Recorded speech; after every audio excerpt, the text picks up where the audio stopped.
Tuanku yang terkasih, raja dan suamiku, kematianku semakin dekat. Cinta kasih yang lembut yang kumiliki untukmu memaksaku.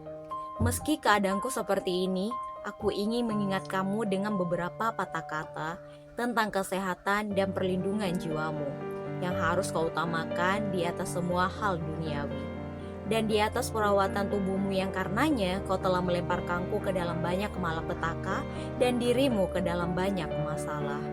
Untuk bagianku, aku memaafkanmu atas semuanya, dan aku berdoa dengan sungguh-sungguh kepada Tuhan agar mengampunimu juga. Untuk sisanya, aku memberikan kepadamu putri kita Mary. Aku memohon kepadamu untuk menjadi ayah yang baik baginya, seperti yang telah kuinginkan sebelumnya. Aku juga memohon kepadamu atas nama dayang-dayangku, untuk memberi mereka bagian pernikahan.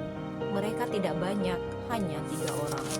Untuk semua hambaku yang lain, aku mohon upah yang menjadi hak mereka, ditambah 1 tahun lagi, agar mereka tidak kekurangan nafkah. Terakhir, aku membuat sumpah ini bahwa mataku menginginkanmu atas segala sesuatu. Catherine, Sang Ratu. Halo semuanya. Yang tadi aku bacakan itu merupakan surat terakhir dari seorang istri untuk suaminya, karena suaminya yang tidak tahu terima kasih. Dia adalah Putri Catherine dari Aragon. Bagaimana cerita selengkapnya? Yuk kita bahas. Putri Catalina atau lebih dikenal dengan nama Catherine dari Aragon. Beliau lahir pada tanggal 16 Desember tahun 1485 di Alcalá de Henares, Spanyol. Beliau adalah putri dari raja dan ratu yang sangat berkuasa di Spanyol kala itu.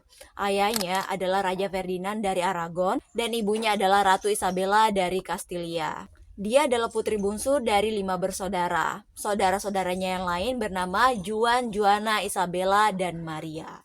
Ketika umurnya masih 2 tahun, Putri Catherine ini sudah mendapatkan pinangan dari para duta Inggris untuk menjadi calon istri dari pangeran mereka, yaitu Pangeran Arthur. Di mana saat itu Pangeran Arthur merupakan penerus tahta dari dinasti Tudor. Ya tentunya ketika anaknya dilamar, Raja Ferdinand dan Ratu Isabella sangat senang dan langsung menerima lamaran tersebut. Bukan hanya itu, mereka langsung mengetahui kalau akan terjadi hubungan yang sangat kuat dari 2 negara, yaitu Inggris dan Spanyol.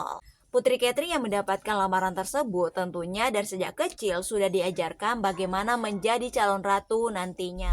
Ketika umurnya 15 tahun, Putri Catherine pun meninggalkan Spanyol dan pergi ke Inggris untuk menikah dengan Pangeran Arthur. Pernikahan mereka terjadi pada tanggal 14 November tahun 1501 di Katedral St. Paul, London. Saat itu pernikahan mereka termasuk pernikahan yang mewah dan cukup meriah. Setelah menikah, mereka berdua pun tinggal bersama untuk menikmati bulan madu mereka. Namun sayangnya, kebahagiaan Putri Catherine itu tidak bisa berlangsung lama. Tiba-tiba Pangeran Arthur meninggal dunia karena penyakit yang dideritanya pada tanggal 2 April tahun 1502. Setelah kematian Pangeran Arthur, publik pun mulai mempertanyakan nasib dari Putri Catherine.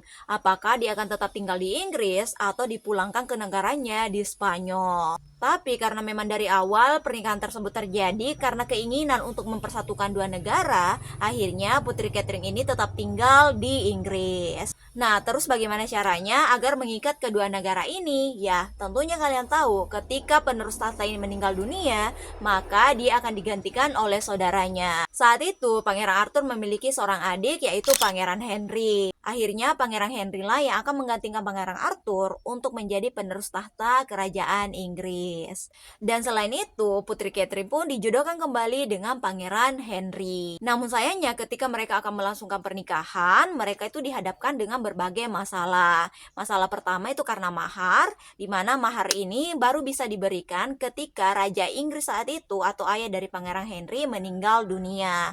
Masalah yang kedua karena hukum gereja, di mana hukum gereja saat itu melarang untuk menikahi janda dari saudara sendiri. Tapi tetap ada pengecualian. Nah, sepertinya Putri Catherine ini termasuk dalam pengecualian tersebut, karena setelah itu dia berhasil menikah dengan Pangeran Henry. Setelah ayah dari Pangeran Henry ini meninggal dunia, Pangeran Henry pun naik tahta dan menjadi Raja Henry ke-8.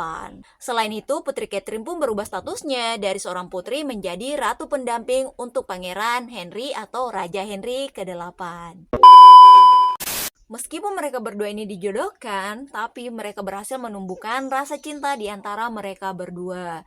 Sehingga di awal-awal pernikahan, mereka ini termasuk pasangan yang harmonis dan dianggap sebagai couple goals. Putri Catherine pun juga menjalankan perannya sebagai seorang istri dan ratu yang sangat-sangat ideal. Sebagai seorang istri, Ratu Catherine ini selalu mendukung suaminya dalam segala hal. Sementara sebagai ratu, dia selalu mencoba untuk memberikan apa yang bisa diberikan kepada rakyatnya. Dia ini tidak segan-segan memberikan uang, makanan, dan pakaian kepada masyarakatnya yang kurang mampu. Karena kebaikannya tersebut, makanya banyak tuh dari rakyatnya yang sangat mencintai Ratu Catherine. Bisa dibilang kalau Ratu Catherine ini benar-benar menjalankan perannya sebagai seorang ratu dan istri untuk mendampingi Raja Henry VIII menjalankan tugasnya. Hal yang paling bisa diingat oleh Raja Henry VIII saat itu nih guys adalah ketika Skotlandia akan melakukan pemberontakan ke Inggris. Tapi saat itu Raja Henry VIII sedang berada di Prancis.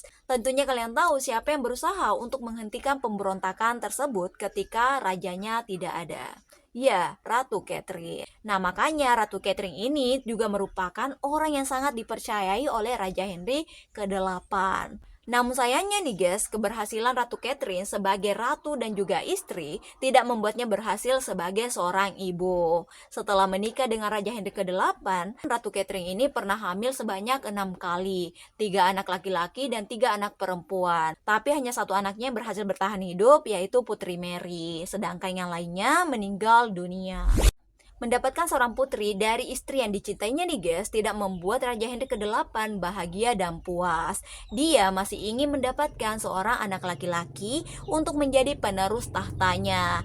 Mungkin kalian ada yang berkata, kan ada si Mary yang bisa menjadi penerus tahta. Tapi nih guys, di zaman itu yang identik dengan penerus tahta kerajaan adalah anak laki-laki. Sementara itu Raja Henry ke-8 sudah merasa kalau istrinya yaitu Ratu Catherine sudah sangat tua dan tidak akan bisa memberikannya anak laki-laki. Hingga suatu hari Raja Henry VIII ini bertemu dengan Dayan Ratu Catherine yaitu Anne Boleyn. Beliau langsung jatuh cinta kepadanya dan ingin menikahinya. Tapi aturan gereja saat itu melarang adanya perceraian. Makanya mulai saat itu Raja Henry VIII pun mulai mencari cara bagaimana menceraikan istrinya. Dia pun mulai mengungkit nih kalau pernikahannya dengan Ratu Catherine adalah pernikahan yang tidak sah dan saat itu ditentang oleh gereja.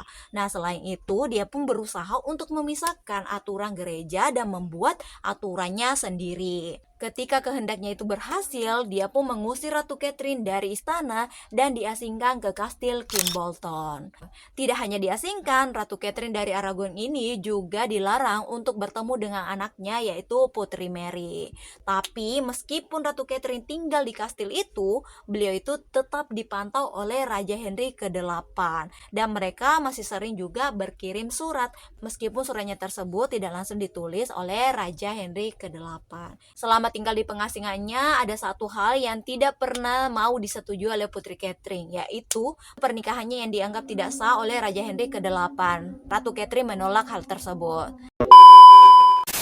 Ketika Ratu Catherine sudah merasa kalau dirinya semakin dekat dengan ajalnya, dia pun meminta seorang dayang untuk menulis surat terakhir untuk Raja Henry ke-8.